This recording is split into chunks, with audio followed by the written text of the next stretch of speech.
Good afternoon and welcome to Across the Fence. I'm Jolie Whitney. As we all know, last year Mother Nature was less than kind to Vermont farmers. From a spring freeze to torrential rains and catastrophic floods, Vermont farmers were under the weather, so to speak. To counter these disasters, a fundraising effort is now underway called Dig Deep Vermont. This grassroots coalition was established by a group of volunteers working with government agencies, state associations, and business leaders. This fundraiser is organized by county so neighbors can help neighbors, in addition to a general state fund, which will supplement county campaigns. As we'll learn from our guests today, the mission of Dig Deep Vermont is to show Vermont farmers that our communities, businesses, and neighbors, both near and far, have their backs. Joining me are Molly Mahar, the president of Vermont Ski Areas Association, and Joey LaHoulier, the owner and operator of Footbrook Farm in Johnson. Welcome and thank you both for joining us. Thanks for having us today. Happy to be here. And we're happy to have you. First, let's start with you, Molly. This has been going on since about January. Can you tell me how the progress has been? It's going well. Our group has been getting the word out. Like anything new, it takes a little while to get traction with the message, but I think many people like myself knew that farms had been impacted by the flooding, assumed that they got grant assistance and that they were doing okay, but come to learn that there is still a large gap in all the damage that occurred, and then there's some downstream, it's probably a bad pun, but some downstream effects for farmers that I think many people don't know about, and so we're trying to get the word out about that. More than 27,000 acres of farmland were affected. Some farmers lost their entire harvest for the year, and in some cases they were counting on that money to pay back loans, perhaps. Feed for animals was destroyed, so there's been a shortage of feed, and farmers may have to go out and buy feed. So all of those things are kind of contributing to not a great scenario for our farmers as they're emerging from the flood. So our group has been trying to get that word out, and it's going well, and we've got some more businesses that will be coming online with that soon. Yeah, definitely some long-term impacts that we're just realizing now, or just feeling now, I should say. Right. And you guys have a relatively unique distribution model, which is county by county. Can you kind of speak to that local spin on contributions? Sure. I think we wanted Vermonters and people that may have an affinity for Vermont, people that visit Vermont, to be able to give either locally or to a destination or an area of the state that they might like to visit. Or you can give statewide, and that money will go to the counties of greatest need. But for our ski area members, it's they're certainly part of their they and their employees are part of their local communities. So to be able to support their neighboring farmers that perhaps they buy vegetables from, or see at the farmers market every week, it's a nice local tie to be able to do that. Definitely. And assist. And Joey, let's talk about your farm. You own and operate Footbrook Farm. Before we get into a little bit of the flooding impact, can you tell us what you grow? Sure. So my husband Tony and I run the farm. He's the farmer and I'm usually in the back end of things. But we grow about 30 acres are in production. We grow everything from asparagus to zucchini. We have a farm stand on site. We wholesale through Deep Root Organic Co-op. We also grow blueberries, so anything that you could imagine we can grow in Vermont, we try it. We've been in business now, this will be our 29th year growing, so. It's really exciting, and we're taping this in late March, so it's a little bit early in the season, but how has it been going so far?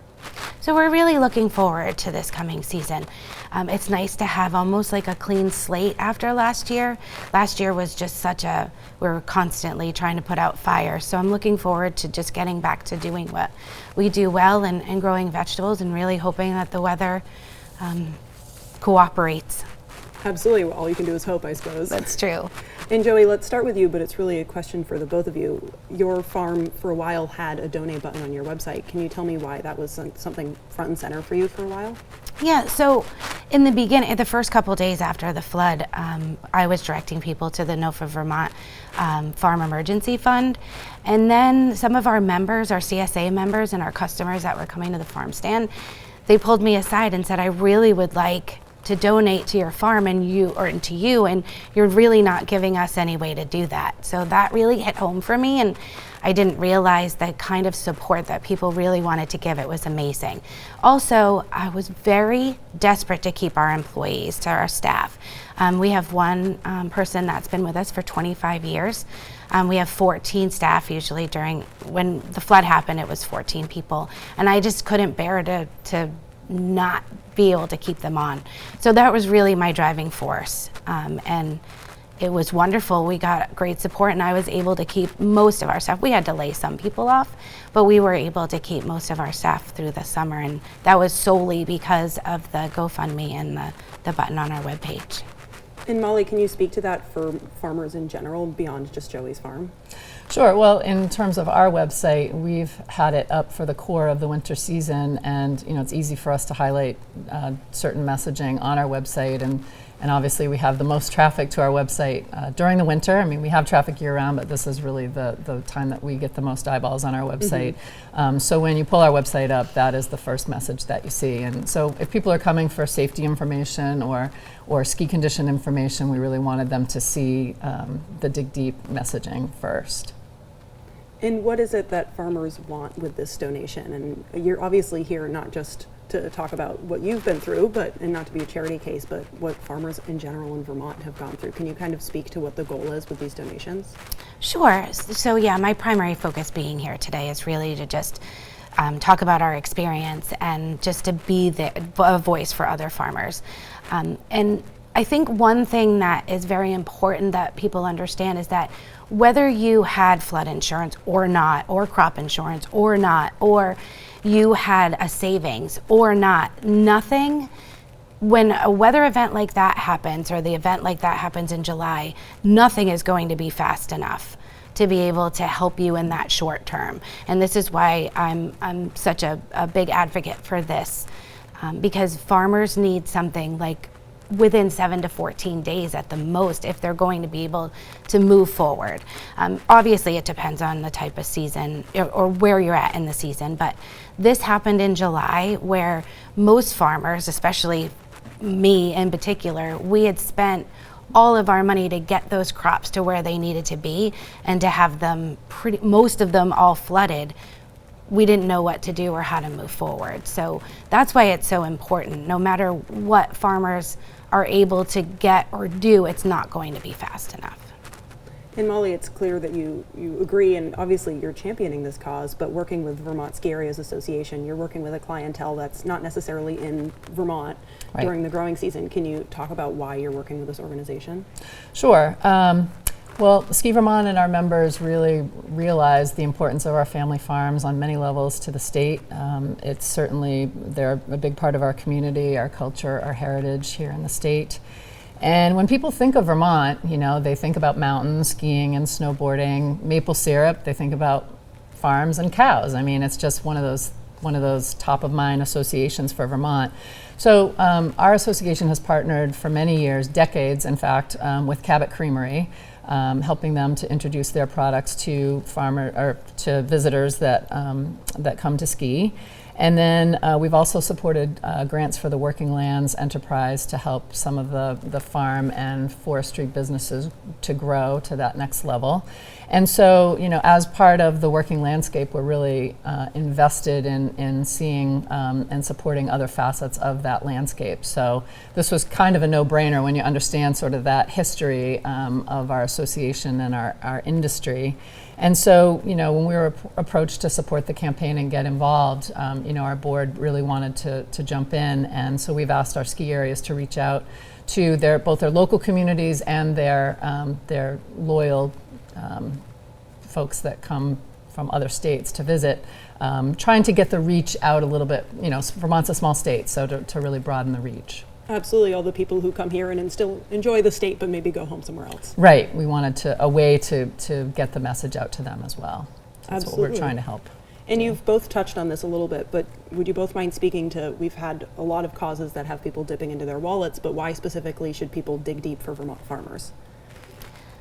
Well, I would say that if it's important to them and they're able to do it, then this is a great way to donate to a cause like this. And I really appreciate that they do it by county too, because a lot of our community, they love a particular farm or they love the farms in their community. And I think this is a great way to do it. And I think if we want to keep Vermont looking the way that it is, it's going to be really important to get behind your farmers, because it is a job that not a lot of new people are getting into, and I think they need our help. And I do understand and recognize, I feel it every day and I see it every day, how much people are struggling right now with the price of everything. We are too. Everybody's prices have gone up, so I understand that. But I think there are people out there that love seeing our farms and love being able to come to Vermont and see that and might be able to help, and let's reach those people if they want to. Absolutely. And Joey, can you speak a little bit to how the flooding is going to impact your farm specifically coming into this next year? Sure. So we are definitely moving forward. We got a lot of support, and we were able to get through last year. We definitely had to take out some loans, which I know a lot of farmers had to do. But we are pivoting a little bit. We're going to do some agritourism this year, which we've never done. We're putting in a sunflower field and a garden walk, and that is because losing that to a flood would be better than an entire field of summer, winter squash or onions. So we're making some changes. We will not take for granted, weather predictions anymore, or I should say, we're going to be a lot more. The risk is greater than we've ever had it before. So used to be if there was a hurricane coming or a wind shear, or you could only plan for that. But now if we hear that we're going to get 3 inches of rain in a day, we need to jump into action. Where the flood that happened in July, we knew we were going to lose some fields, but we had no idea it was going to be to the extent that it was. Forewarned is forearmed, so they say. Exactly. Absolutely. And Molly, quickly before we wrap up, can you speak a little bit to the partners that you guys are working with in this organization? Sure. The Vermont Association of Broadcasters, the Vermont Association of Credit Unions, Ski Vermont, also known as the Vermont Skiers Association, Farm Credit East and Farrell Distributing have been involved as well.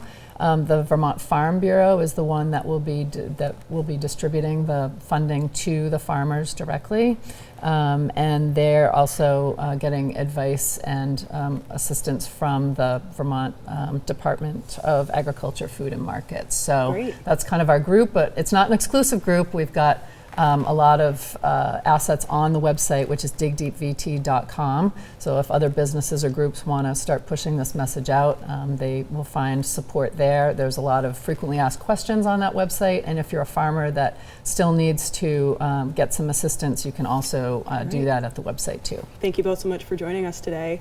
And that wraps up our program for today. From the crew behind the scenes here at WCAX, I'm Jolie Whitney. Thank you for watching and have a good one.